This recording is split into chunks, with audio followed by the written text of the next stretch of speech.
Hello Aquarius, this is your general shadow reading for the month of August. What are you? I might just put you aside. For those of you new to the channel, hello, welcome in. And those of you returning, hi guys, welcome back. And for those of you who are not quite sure, shadow work is what we do when we face our icky bits. The bits that make us feel uncomfortable, the bits that we run away from, the bits that we try to numb or hide or suppress or repress or deny. Now the parts that if we want to have a healthy, happy life and walk our spiritual path, that we have to address. There's just no getting around it. Otherwise we go round and round in circles like the mouse on the wheel, the rat on the wheel. And for those of us who have done that, it gets a little bit exhausting. Anywho, at the bottom of the deck, we've got Dakani, the enlightened feminine, and she says, my gut instinct is wise beyond reason. I trust my intuition to guide me.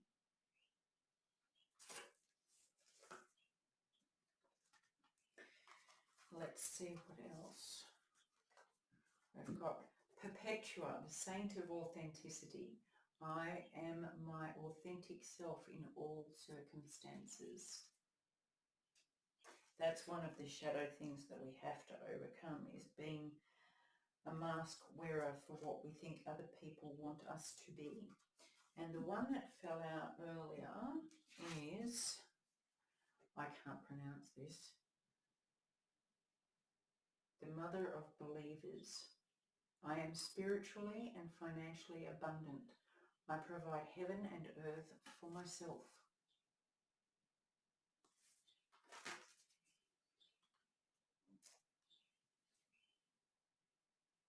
Have a go at that.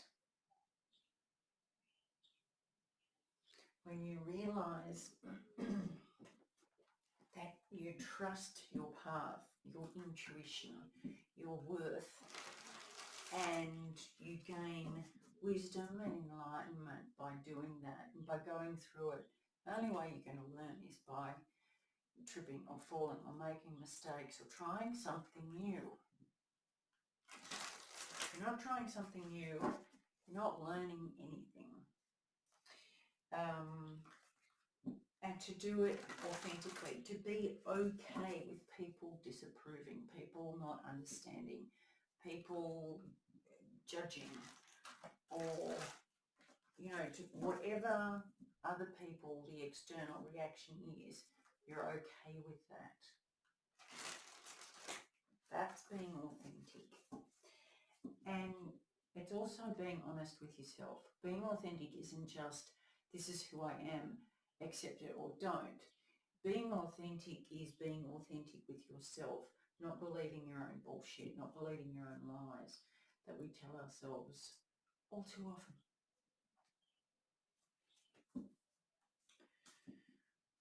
That's how you get in the abundant life. All right, enough with that. Let's move on and see what the story is. At the bottom of the deck, we've got the Page of Swords. Something new, something unknown, but holding it up high and moving forward. Okay, Knight of Swords,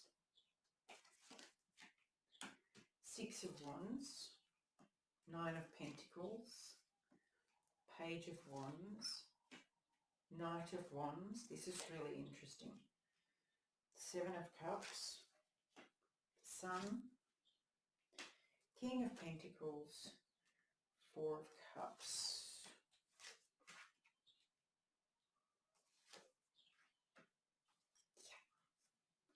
Good stuff. So already you've gone from the Page of Swords to the Knight of Swords. You've moved forward. You've leveled up, like in a game.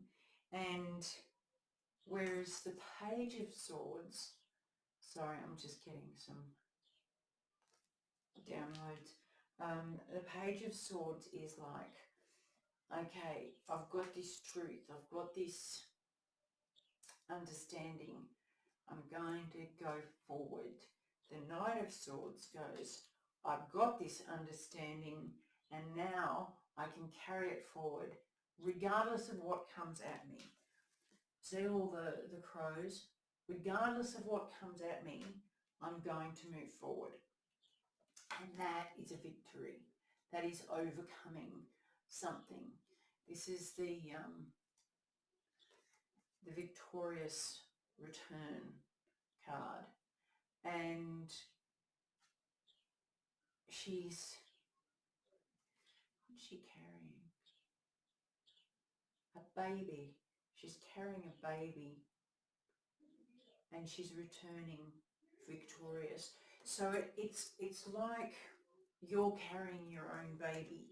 This new truth is your authenticity, and you're carrying it, and you're going to be coming in victorious, because here's the Nine of Pentacles. Excuse me. Right, that's a bit better, thank you. The Nine of Pentacles talks about independent strength and abundance.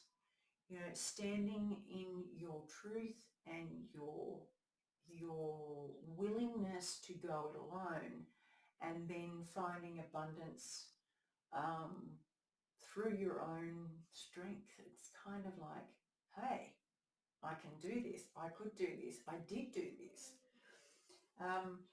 Once you get to that stage, you're coming up to the Page of Wands, and this talks about another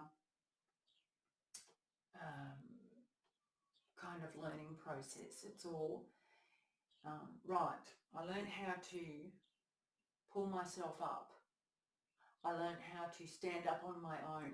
So I'm victorious. Look, Mum, I can stand on my own. Then the next step is learning to walk. Page of Wands. Action. Taking action. It's learning to see what you want and step towards that. Move towards that. And then followed by the page is the Knight of Wands. So again, leveling up, taking action, learning what you want, and then moving forward to what you want. But because you've already gone through this with the swords, with your ideas and your new truth, you can move a lot faster this time, because you know you can do it. You know what you're doing. You know that process, that yes, you might trip, you might fall, but you still can do it. You can be victorious over this. The Seven of Cups comes in, but in between all of this, I don't think it's going to be your usual illusion or delusion or overwhelm of choice. I think it's going to be an abundance of choice. You're going to move towards, now that you know you can do this, you can move towards whatever you want. You can choose whatever you want, and that will bring you real, true happiness. This authentic happiness that you probably haven't felt for a long time. That was one of the hardest questions I was asked when I was going through a really dark time. Someone said to me, when was the last time you remember being truly happy? I couldn't answer it. I didn't have an answer. So that was really hard for me. I worked through that, and then I have since found an authentic happiness in places that you probably wouldn't look. So I'll get onto that another day. This is what you're moving towards. Then you level up again to the King of Pentacles. This isn't just a fly-by-night. This isn't just a whim or a fancy. You are actually taking steps to move forward to your heart's desire and to stability in that. This is going to be a long-lasting thing that you're working towards. You've got the Four of Cups here, and usually that talks about, you know, being a little bit despondent, a little bit, yeah, I've been here, done this. You know, and not seeing the opportunities, not focusing on the opportunities. But I think that's also part of the process. You get, each time you level up, you get to the level and there's kind of this little plateau and you go, okay, yep, good achievement, proud of myself. What's the next step? And you kind of just have to sit there for a little while before you level up again. And in comes the Queen of Cups. This is where you're more heart-centered than action-centered.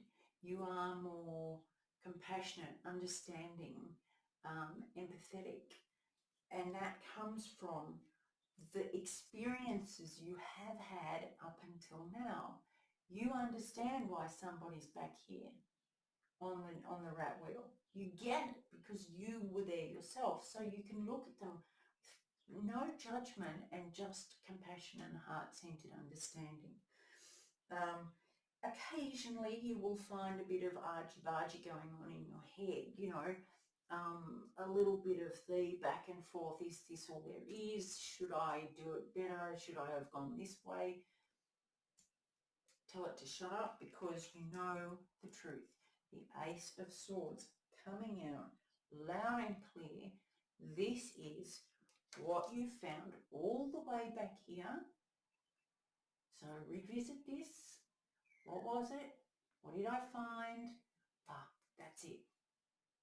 Sometimes we forget what got us started. Sometimes we forget where we were when we started, where we were when we discovered this magic about ourselves. Don't forget the magic about yourself. Go, my little game player up levelers, whatever that is, because I don't play games, so, you know, I'm trying to speak the lingo. Go forth and conquer. I believe in you. All right, my loves. Bye.